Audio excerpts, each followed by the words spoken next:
working to connect a region of over 600 cultural bridges between our lands.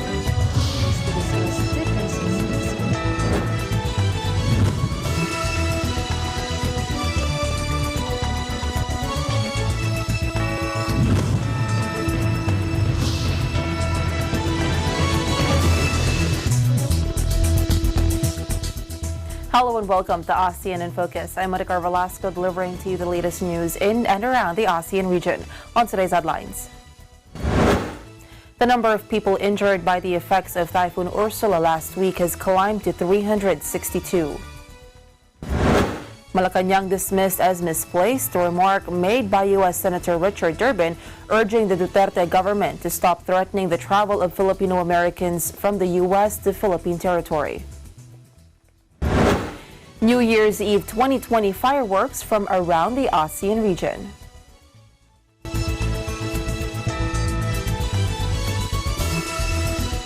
The number of people injured by the effects of Typhoon Ursula last week has climbed to 362, the National Disaster Risk Reduction and Management Council said.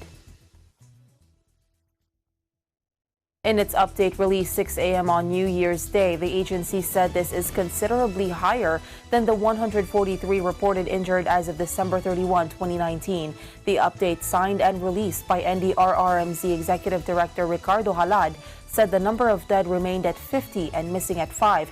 Casualties are from Mimaropa, Western Visayas, Central Visayas, and Eastern Visayas. Meanwhile, the number of affected climbed to 594,981, considerably higher than 522,460 families reported on December 31. The former figures are equivalent to 2,405,753 individuals. Malacanang dismissed as misplaced the remark made by U.S. Senator Richard Durbin urging the Duterte administration to stop threatening the travel of Filipino Americans from the U.S. to Philippine territory. Durbin earlier slammed President Rodrigo Duterte's plan of imposing visa restrictions for U.S. citizens who wish to visit the Philippines in case Washington denies entry to Filipino officials linked to the arrest of Senator Laila de Lima, describing it as an insult to the Filipino American community and the country's democracy. The United States 2020 budget contains a provision which authorizes the U.S. Secretary of State to ban government officials in the Philippines from entering their territory about whom he has, quote, credible information have been involved in the wrongful imprisonment of Senator Laila de Lima, unquote. While some media outlets have been twisting this information in their headlines as an outright ban against Philippine officials involved in the case of Senator de Lima from traveling to the U.S., we have explained repeatedly that the subject provision is ineffective given that the Filipino senator is not wrongfully detained, and therefore the impossibility of the U.S. Secretary of State to receive credible information with regard thereto. Should a ban from entry into U.S. territory be enforced against Philippine officials involved in or by reason of Senator de Lima's lawful imprisonment, this government will require all Americans intending to come to the Philippines to apply and secure a visa before they can enter Philippine territory. Meanwhile, the Philippines is immediately ordering the Bureau of Immigration to deny U.S.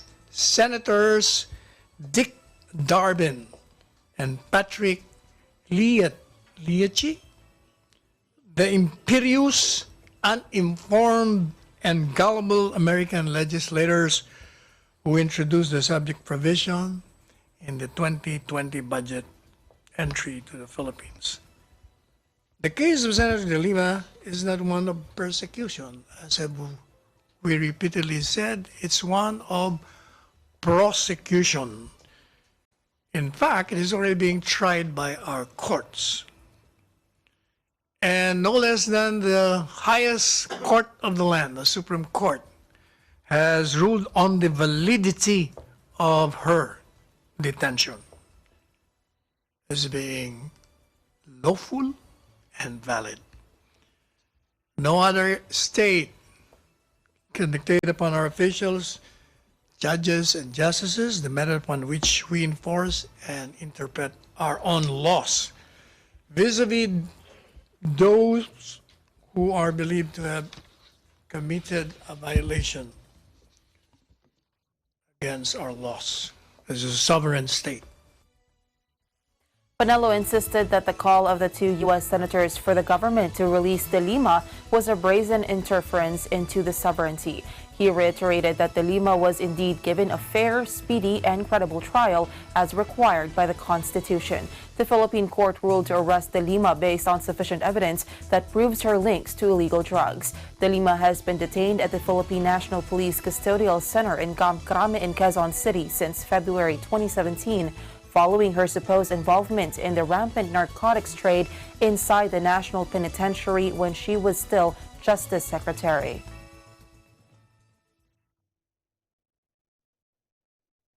We reiterate that the Philippines, and we address this specifically to the senators named, as well as those who approve that provision, that we, the Philippines, is an independent and sovereign state, and it stands in parity with all other states, including the United States. And any form of pressure that is deemed or tantamount to an interference into our established justice system or other processes shall be reciprocated in accordance with our municipal law as well as public international law or the law of nations. In other words, we will not sit idly if they continue to interfere with our processes. A flash flood triggered by the overflowing Mulak River in Lahat Regency, South Sumatra, destroyed a bridge connecting two regencies in the province on Monday morning. Lahat Disaster Mitigation Agency head Marjonos Said Mulak's bridge was destroyed by floodwaters on Monday. Heavy rain occurring since Sunday evening triggered the deluge at 4:30 a.m. on Monday. Apart from connecting two districts, Mulak Sebingkay and Mulak Ulu within the regency, the bridge was also a part of the provincial road that connected Lahat and neighboring Muarenim Regency. The incident isolated a number of villages in Lahat Regency, South Sumatra, such as Lesung Batu, Airpur, Faharbulan, and Mekkenang. Floodwaters had also destroyed 7 houses in Keban Agung village, while at least 10 other houses, a district office, and a mosque were inundated. Last month, the Meteorology, Climatology, and Geophysics Agency warned people that extreme weather in November and December would cause more hydrometeorological disasters. A comprehensive new study shows that rising seas could affect 3 times more people by 2050 than previous studies indicated, threatening some of the world's great coastal metropolises. The research has been published by Climate Central, a science organization based in New Jersey, USA, and published in the journal Nature Communications. The newly published research shows that some 150 million people are now living on land that will be below the high tide line by the middle of this century, only 30 years away. For southern Vietnam, much of Ho Chi Minh City, the nation's economic center, will all but vanish, according to the research. Scott A. Culp, a researcher at Climate Central and one of the research paper's authors, together with Benjamin Strauss, Climate Central CEO, used artificial intelligence to determine the error rate and correct for it in the new research. In Thailand, more than 10% of the population live on land that will be inundated in 30 years. Bangkok is already suffering inundations complicated by the city sinking its soft underpinnings. A Bangkok resident and UN disaster risk reduction official, Loretta Heiberg-Gerardet, says that climate change will put pressure on cities in multiple ways. She says even as global warming floods more places, it will also push poor farmers off the land to seek work in cities, adding it is a dire formula.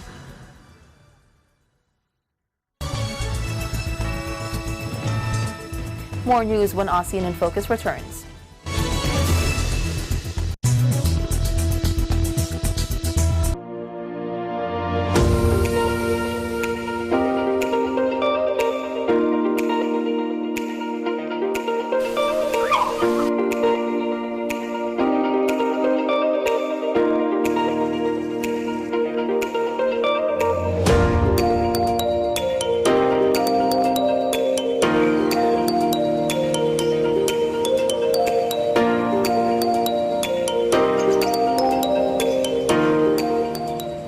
When visiting the Philippines, Manila or Quezon City is a popular destination.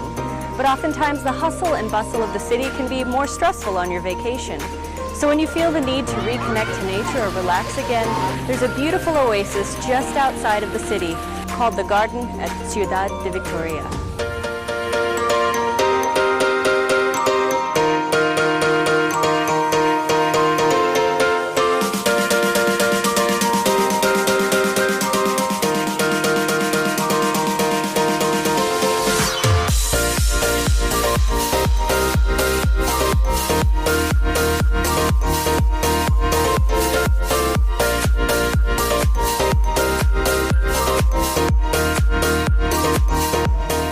Some of the species that you can see here include hydrangea, snapdragon, and stargazers. They're truly beautiful.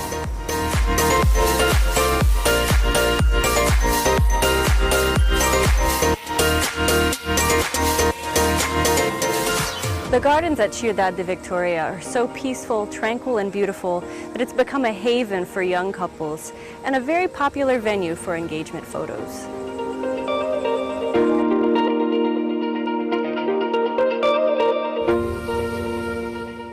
The next time you want an escape from the big city, the garden at Ciudad de Victoria is a wonderful place to visit.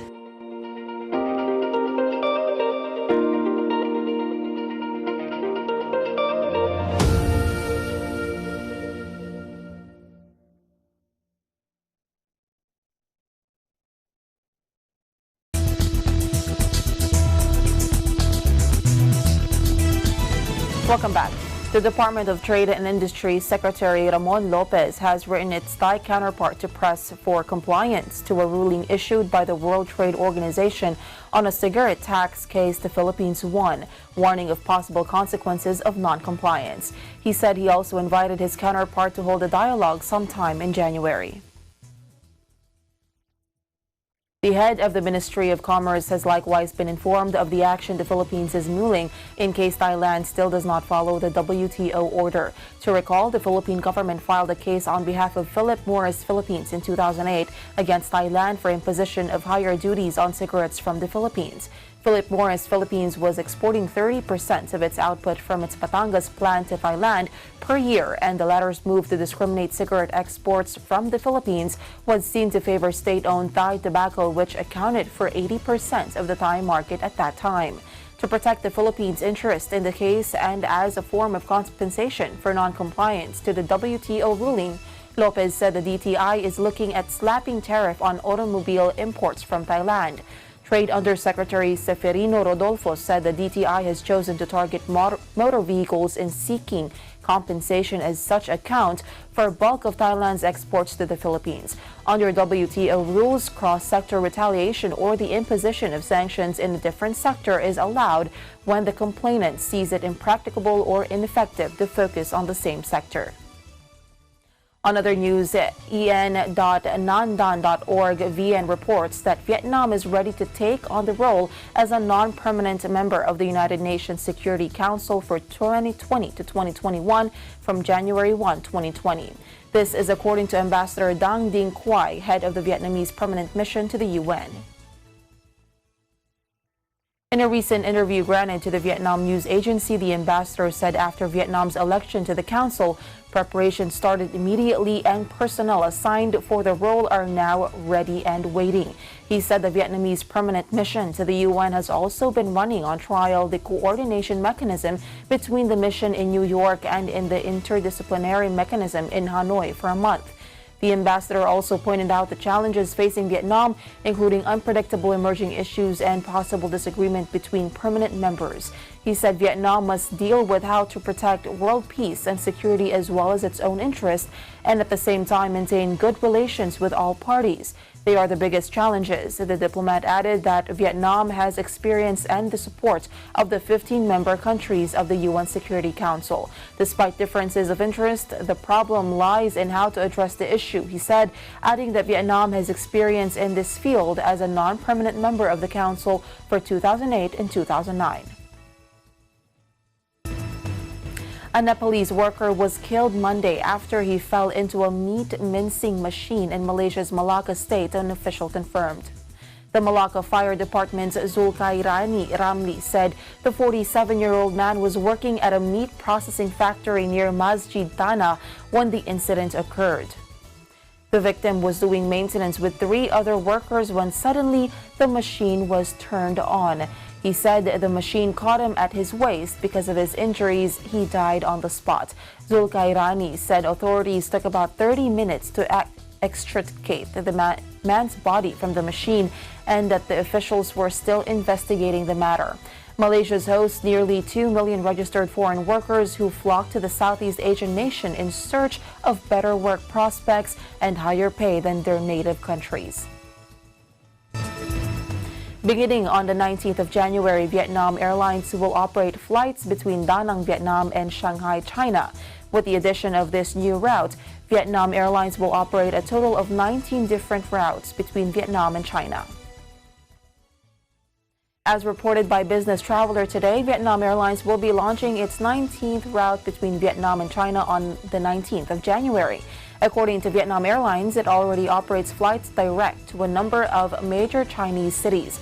Current routes include Shanghai, Da Nang, Hanoi, Ho Chi Minh City, and Da Nang, Shanghai, Hangzhou, Da Nang. 2019 was a good year for the Vietnamese flag carrier as it opened a number of new routes throughout Southeast Asia and further afield. Back in October, Vietnam Airlines announced 2 new leisure routes out of Ho Chi Minh City, one to Phuket, Thailand, and one to Bali, Indonesia. Vietnam and China are neighbors, and both countries' populations are among the most well-traveled in the region. There are also increasingly important business ties between the two. Truong Hai Auto Corporation held in a ceremony the central coastal province of Quang Nam on December 28 to hand over 15 Vietnamese branded buses for export to the Philippines. This is the first commercial bus shipment of THACO after more than 16 years of investment and development in the Vietnamese automotive industry. Since 2004, the firm has been studying, manufacturing, and assembling buses and continuously promoting investments in the field to meet domestic and foreign market requirements. The Vietnam news agency said that to date, THACO has provided over 17,000 buses for the domestic market, accounting to 65% of the market share. From 2017, THACO and the Philippines Auto Delta Company have conducted research and survey of the Philippine market to design and develop bus products according to customer requirements. On May 16, 2019, THACO completed 2 sample buses to export to the Philippines for trial tests, which received satisfaction from local customers. The company has also signed a plan with the Philippine counterpart to ship 200 buses to the market in 2020. Minister of Industry and Trade Tran Tuan An said the export of Vietnamese branded buses to the Philippines will pave the way for the shipment of automobiles originated from Vietnam and increase the sector's regional and global integration. Also on December 28, THACO exported some automobile spare parts to the Republic of Korea and Japan. Stay tuned. ASEAN in Focus will return.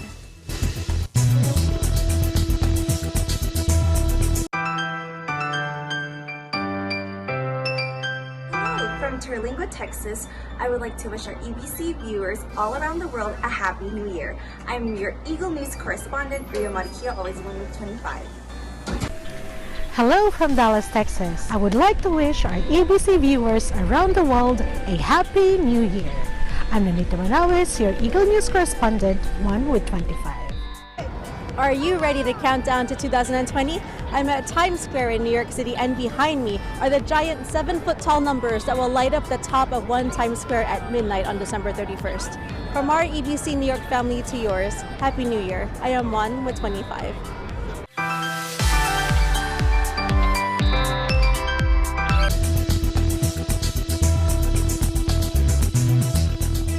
Welcome back. Singapore rang in the new decade with a spectacular fireworks show which lit up the city's skyline. Take a look.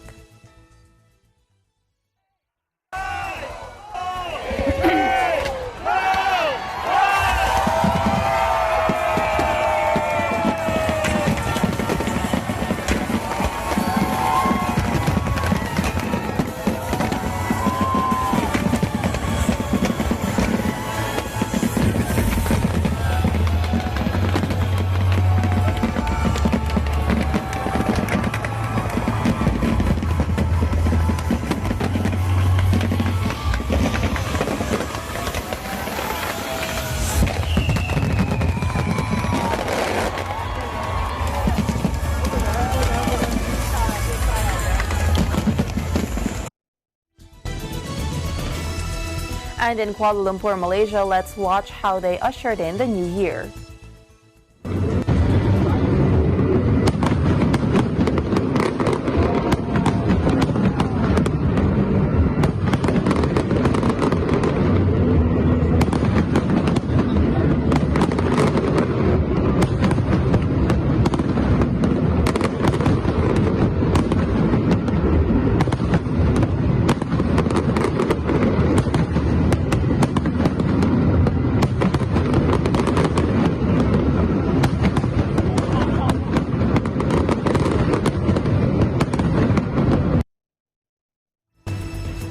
And now let's go over to Jakarta, Indonesia. Watch this.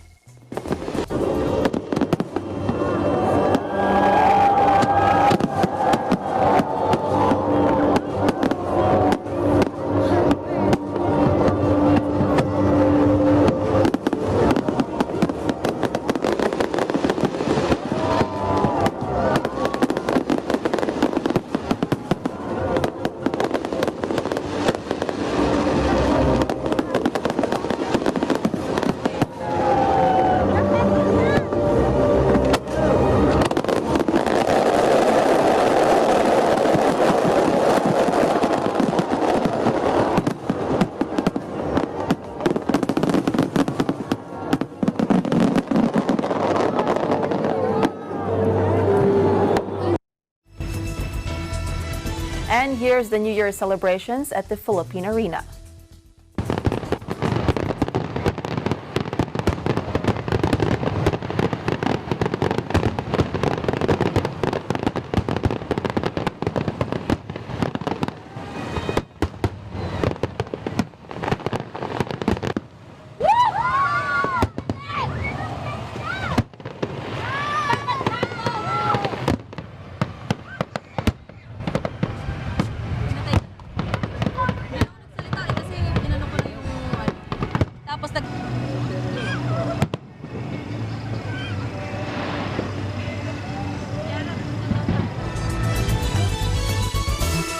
And that is the latest news in the Southeast Asian nations. Stay updated about the ASEAN region. Wishing you all a very happy new year. I'm Maricar Velasco and I am 1 with 25.